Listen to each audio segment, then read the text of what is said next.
Hi, Be Educated listeners, and welcome to another episode of our podcast. I am Hannah Dresang, and today I will be talking about faking your way through education. Now, I'm not sure that faking is the right word to use here, but what I'm trying to get at is that as educators, we are not always confident about our knowledge on the topic we are teaching.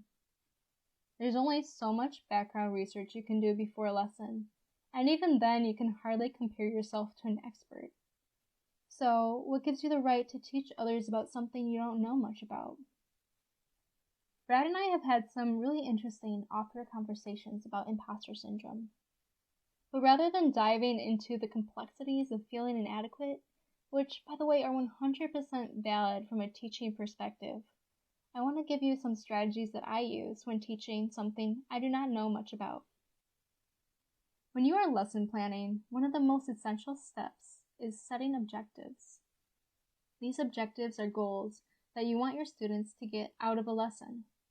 Objectives should be reasonable, measurable, concise, timely, and applicable or in some way valuable to your audience. Working out these objectives ahead of time makes me feel more prepared because that way I can focus my background research on what is most important for the lesson. Inquiry-based learning is a method often used in environmental education to get students to explore concepts and ideas on their own terms. You pose an open-ended question or a prompt to get your audience thinking about the topic, then have them investigate the subtopic for themselves. You can also have your students come up with their own question to explore and then together determine the best way to answer the topic. These questions should also be reasonable, measurable, and concise.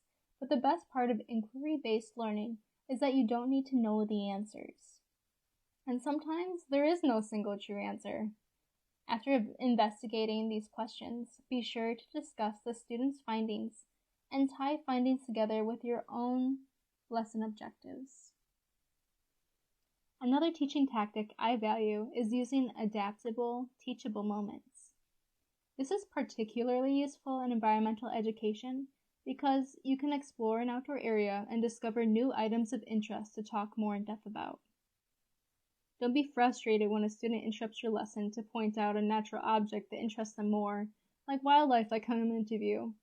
Taking a few moments to examine that object and talk about it is just as valuable to your students as your lesson objectives may be.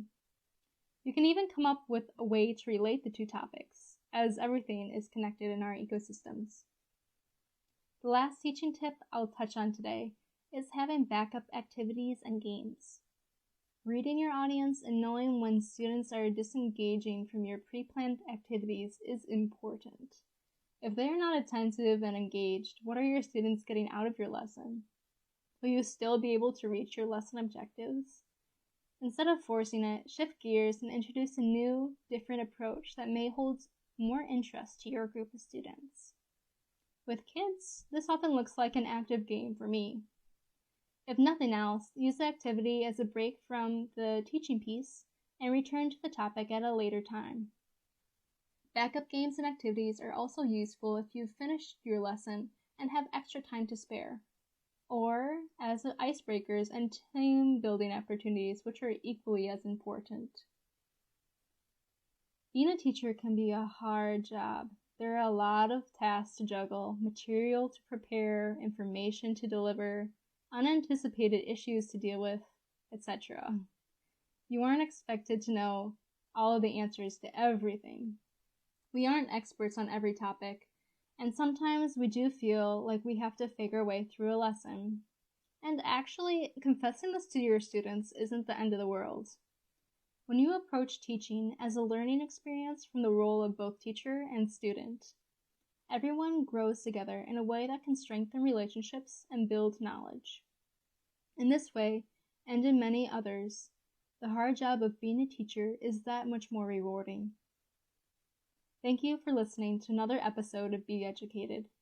We hope that you found practical advice for teaching tactics and can share these messages with someone who may also benefit. At Be Educated, we are working to connect listeners around the world, sharing lessons learned around creating lasting impacts in education and environmental endeavors as we do so. Until next time.